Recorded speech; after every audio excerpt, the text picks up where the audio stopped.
जय गुरु जी। संगत जी गुरु जी की डिवाइन कॉल सत्संग प्लेटफॉर्म में आप सभी गुरु परिवार का हार्दिक स्वागत है। अगर कोई भी संगत अपना सत्संग हम लोगों के साथ साझा करना चाहती है तो वो साफ राइटिंग में अपना सत्संग रिकॉर्ड करके हमारी जीमेल आईडी पर सेंड कर सकती है। आपके द्वारा सुनाए गए सत्संग से जो गुरु जी की नई जुड़ने वाली संगत है उन्हें गुरु जी के कल्याण, महिमा, अनुभव के बारे में ज़्यादा से ज़्यादा पता चलेगा। गुरु जी के चरणों में मेरा कोटि कोटि प्रणाम। जय गुरु जी। साथ संगत जी, आज का जो सत्संग मैं आप लोगों के साथ शेयर करने जा रही हूँ वो जेपी सिंह अंकल का है और उन्हीं के शब्दों में मैं सत्संग शेयर करूंगी। गुरु जी के चरणों में मेरा कोटि कोटि प्रणाम। एक भक्त के द्वारा गुरु जी ने हमें उनके यहाँ आने के लिए संदेश भेजा था। हम उनकी शरण में 7 जुलाई 2007 को पहुंचे। उनके संदेश के 1 साल बाद जब गुरुजी ने 1 साल पहले हम उनके यहाँ बुलाया तो हम इतने भाग्यशाली नहीं थे कि उनके दरबार पहुंच पाते, पर साल 2007 में हम पर गुरुजी की कृपा हुई। 1 जुलाई को नरेश अंकल ने हमें गुरुजी की कृपा और अपने अनुभवों के बारे में बताया। ना तो संगत जी उस समय मुझे विश्वास था और ना ही मैं समझ पाया कि कैसे कोई महापुरुष इतनी सरलता से अपने भक्तों की जीवन बदल सकते हैं। हमने करीब 2 घंटे सत्संग किया और मैंने सुना और मुझे पता भी नहीं चला कि इतना समय कैसे निकल गया। गुरुजी के जन्मदिवस के अवसर पर 7 जुलाई को हमारे मोहल्ले में बसें जा रही थी और मैंने उसमें 2 सीटें बुक करा ली थी। मेरे पास एक सेकंड हैंड गाड़ी थी और क्योंकि रास्ता लंबा था तो मैं उसमें नहीं जाना चाहता था। 7 जुलाई को मंदिर जाने से पहले मैं दुकान पर बहुत ज़्यादा व्यस्त था, जो मेरे व्यापार के लिए अच्छा था। मैंने खुशी खुशी अपना काम 5 बजे तक निपटाया और उसके बाद कुछ देर में के बाद गुरुजी के यहाँ के लिए निकल गया। संगत जी, मैं कुछ देर बाद गुरुजी की शरण में बैठा हुआ था। मंदिर में हमारा अनुभव इतना सुहावना रहा कि हमने नियमित रूप से सप्ताह में 1 बार जाना शुरू कर दिया। हम एक बड़ी गाड़ी में जाते थे साथ, जो कि और भी संगतें थी। एक संगत ने जिसके साथ हम जाते थे, मेरी पत्नी संतोष से कहा कि क्योंकि गाड़ी बहुत भरी हुई होती थी तो हमें बच्चों को साथ नहीं ले जाना चाहिए। संगत जी, मेरी पत्नी ने गुरुजी से प्रार्थना की कि हम बच्चों को भी मंदिर ले जा सकें, ऐसा कुछ इंतज़ाम कर दीजिए। उसने गुरुजी से निवेदन किया कि वह हमें भी गाड़ी का आशीर्वाद दे ताकि हम अपने आप मंदिर जा सकें। संगत जी, गुरुजी की कृपा से 1 सप्ताह के अंदर ही ना जाने कहाँ से भूमि के टुकड़े, नई गाड़ी और एक नई मोटरसाइकिल के लिए पता नहीं कहाँ से मेरे पास पैसों का प्रबंध हुआ। मुझे कुछ भी नहीं पता था संगत जी। नहीं तो मैं इतना नास्तिक था कि मेरे को नहीं पता कि मैंने कभी भगवान की पूजा भी की होगी। लेकिन गुरुजी के पास जाने से मुझे बहुत अच्छा लगने लगा। जाने पता नहीं कोई कितनी गंदी हावी चीज़ मुझ पे अटैच थी, वो दूर हो गई थी। एक सुबह मैं संतोष से अपनी पत्नी से बात कर रहा था कि कैसे इतने कम समय में गुरुजी ने हम पर इतनी कृपा की। हम दोनों गुरुजी का धन्यवाद करने के लिए घर में गुरुजी का सत्संग रखना चाहते थे। हम करीब आधा घंटा इस पर विचार विमर्श करते रहे और फिर इस नतीजे पर पहुंचे कि पैसों की तंगी के कारण हमें सत्संग के बारे में अभी नहीं सोचना चाहिए। तभी हमारा एक पड़ोसी आया और अपने घर में इन्वर्टर और बैटरी लगवाने के लिए हमें 10,000 रुपये दे गए। संगत जी, हमारी समस्या का तत्कालीन समाधान करने के लिए हमने गुरुजी का बहुत धन्यवाद किया, क्योंकि हमने अभी गाड़ी ली थी, मकान लिया था और मोटरसाइकिल भी ली थी, तो हाथ थोड़ा सा तंग था। लेकिन संगत जी, इसके लिए हम पता नहीं गुरुजी कहाँ से कैसे प्रबंध करवा देते, तो गुरुजी जाने, हमें कुछ भी नहीं पता। और संगत जी, हम सत्संग के प्रबंध में जुट गए, क्योंकि गुरुजी हमेशा अपने शुक्राने का सत्संग करवाते ही करवाते हैं।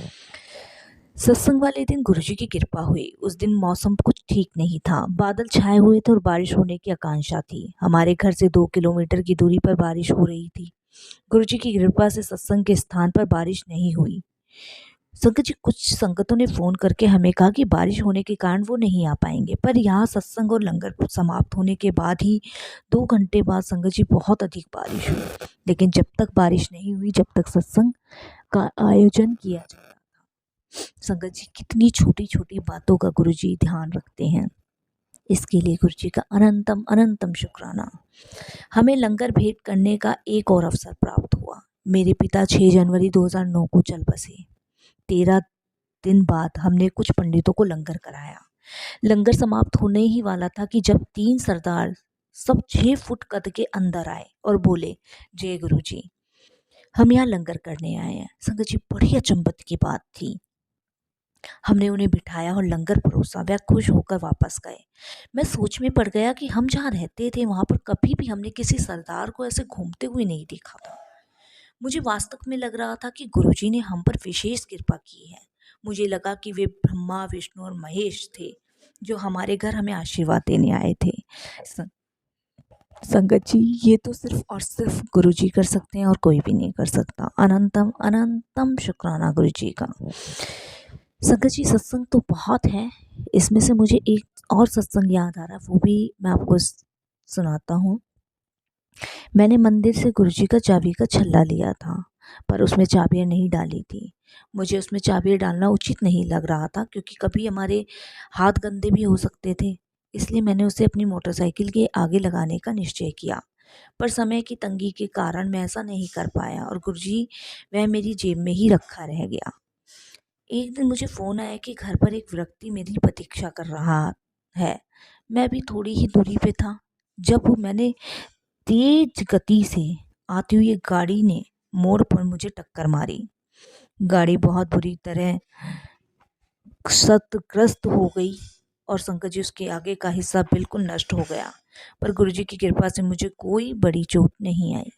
संगत जी, क्योंकि गुरुजी मेरे साथ थे। गुरुजी की शरण में आने से पहले हम पंडितों के यहाँ जाया करते थे। जब पंडितों का कहना था कि संतोष की आयु अधिक नहीं होगी, गुरुजी के यहाँ जाने के बाद हमने पंडितों और जोशियों के पास जाना बिल्कुल बंद कर दिया। एक बार मेरी आंटी को खराब खाना खाने से बहुत भारी बीमारी हो गई। कुछ ही घंटों में वो बहुत बेचैन हो गई और ताज़ी हवा के लिए घर से बाहर निकली। घर पहुंचकर जब मैंने उसे इस हाल में देखा तो कमरे में आराम करने को कहा। वह बोली कि अंदर उसका दम घुट रहा था और उसने 2 आदमियों को काले कपड़े में देखा था, जिन्होंने उसे अपने साथ चलने को कहा। हमें उसके आसपास कोई नजर नहीं आ रहा था, पर तभी उसने उन दोनों आदमियों के पीछे गुरुजी को खड़ा देखा। गुरुजी ने उन दोनों आदमियों को संतोष को छोड़कर ले जाने को कहा। उन्होंने गुरुजी का आदेश माना और चले गए। संगत जी, बाद में जब हमने संतोष से उन आदमियों के बारे में पूछा तो उसने बताया कि वे दोनों काले और मोटे थे, उनकी घनी मूछें थी, उनके हाथों में तलवारें थी। उसने उस दिन यमदूत देखे थे और अगर गुरुजी उसे नहीं बचाते तो उस दिन वह नहीं बचती। धन्यवाद गुरुजी का, जो कि मेरी आंटी को नवजीवन आशीर्वाद प्रदान किया। संगत जी, गुरुजी के अपने ही तरीके हैं अपनी संगत को आशीर्वाद देने के। इस तरीके से गुरुजी ने मेरी आंटी को नई जिंदगी ब्लेस करी। अनंतम अनंतम शुक्राना गुरुजी का। संगत जी, मेरी आंटी को पेट में दर्द भी रहता था। गुरुजी ने उसे सपने में दर्शन दिए। उन्होंने झाड़ू से संतोष को छुआ और पूछा कि क्या अब उसे दर्द था। संगत जी, मेरी आंटी ने जवाब दिया कि अब उसे दर्द बहुत कम था। गुरुजी ने दोबारा उसकी पीठ को झाड़ू से छुआया और दर्द पूरी तरह चला गया। जब वह सोकर उठी तो उसने पाया कि उसे दर्द नहीं था। वह दर्द उसे फिर कभी नहीं हुआ। संगत जी, फिर कभी नहीं। कौन कर सकता है ये? सिर्फ और सिर्फ गुरुजी कर सकते हैं और कोई भी नहीं कर सकता। इसके लिए भी शुक्राना मेरे गुरुजी का। संगत जी, 6 जून 2009 को मैंने नया फ़ोन खरीदा। संतोष, मेरी जो आंटी हैं, उसने मुझे सुझाव दिया कि मुझे फ़ोन गुरुजी के जन्मदिवस के दिन 7 जुलाई को खरीदना चाहिए था, पर मैंने ठान लिया था कि गुरुजी के जन्मदिवस से 1 महीने पहले ही खरीद लिया। मैंने खरीदे के 3 महीने बाद वो खो गया। मैं निराश हुआ। मैंने इसका नुकसान को अपने भाग्य समझकर स्वीकार कर लिया और स्वयं को तसल्ली दी कि फ़ोन उसके पास गया होगा जिसे इसकी अधिक आवश्यकता थी। यही सोच के संगत जी, अब तसल्ली तो मन को देनी है, कैसे न कैसे करके संगत जी मैंने मन को तसल्ली दी। मेरा एक दोस्त एक छानबीन संबंधी संस्था में काम करता था और मैंने उसे अपने गुम हुए फ़ोन का IMEI नंबर दिया। 7 जुलाई को जब हम बड़े मंदिर गए तो मुझे अपना फ़ोन याद आया, क्योंकि उसमें कैमरा था और मैं उसे तस्वीरें खींच पाता था। संगत जी, 2 दिन बाद मेरे दोस्त ने मुझे फ़ोन करके उस जगह का पता दिया जहाँ वह फ़ोन था। मैं वहाँ गया और अपना हैंडसेट वापस लेकर आया।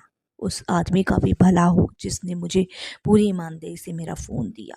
गुरुजी की कृपा से मुझे मेरा फ़ोन वापस मिल गया। फ़ोन खरीदने की बेकार की ज़िद ने मुझे एक सबक सिखाया कि हमें वही करना चाहिए जो गुरुजी हमसे करवाते हैं। शुक्राना गुरुजी का।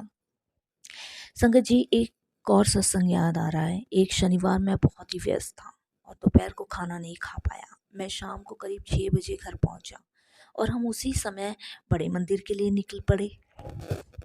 संगत जी,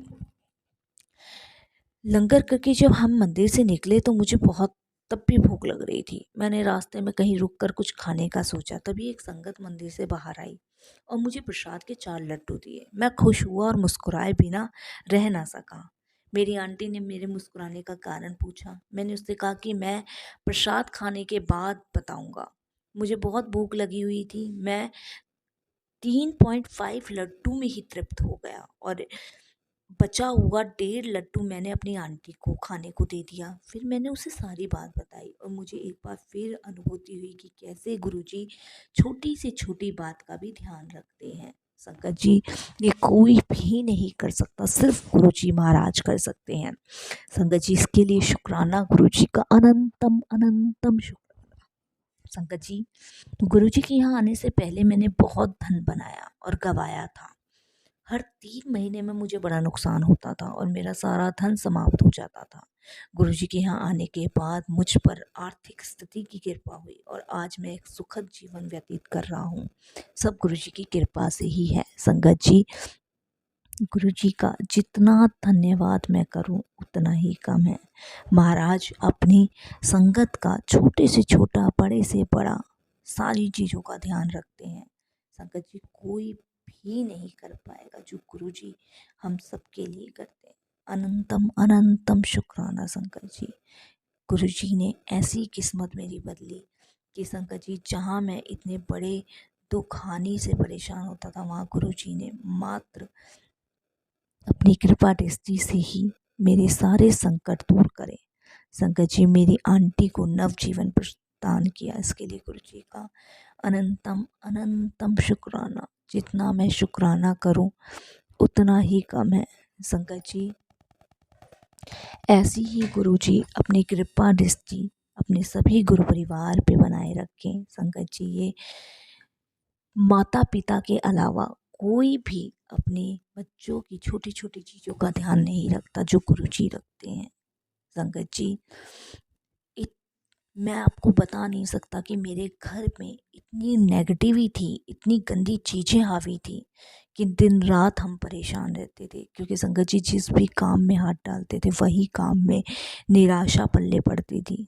जोशियों के पास जाना, पंडितों के पास जाना, ये उपाय करना, वो उपाय करना, संगत जी थक चुके थे। कितना पैसा बर्बाद किया, कितनी चीज़ों में समय गंवाया, लेकिन कहीं भी सुख, शांति, समृद्धि कहीं नहीं मिली, जो सिर्फ और सिर्फ गुरुजी महाराज के चरणों में मिली। संगत जी, अब मैं रोज सुबह के टाइम बड़े मंदिर जाता हूँ। मेरी दुकान बहुत अच्छी चल रही है गुरुजी की कृपा से। और संगत जी, कोई ऐसा दिन नहीं है जब मैं गुरुजी की दरबार नहीं जाता हूँ।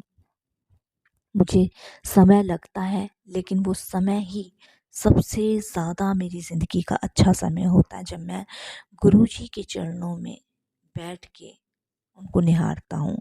संगत जी, और सबसे बड़ी बात ये है पूर्ण समर्पण। जब तक आप पूर्ण समर्पण गुरुजी को नहीं करोगे, तब तक उनकी कृपा से, दृष्टि से वंचित रहोगे। जब आप पूर्ण समर्पण गुरुजी को कर दोगे, पूर्ण विश्वास गुरुजी पे आपका होगा, तब संगत जी आप भव सागर पार उतर जाओगे। ऐसा गुरु दोबारा नहीं मिलना और ऐसा फूल दोबारा नहीं खिलना, ये उतना ही सच है संगत जी, जितना हमारा विश्वास गुरु जी पे होगा। संगत जी, बस मैं सत्संग को यही विराम दूंगा। सत्संग, बहुत सत्संग मैंने सुनाए हैं। आज गुरु जी का हुक्म हुआ, आज्ञा हुई, तो संगत जी ये सत्संग मैंने आप सभी के समीप रखा। जाने इस सत्संग में किस संगत का कल्याण होना है, किस संगत को क्या जवाब मिलना है, ये तो गुरु जी ही जाने। अनंतम अनंतम शुक्राना मेरे महाराज का। मेरे मालिक अपने चरण कमलों से ऐसे ही जोड़े रखें मेरे प्यारे गुरु जी, मेरे सबके प्यारे गुरु जी। जय गुरु जी।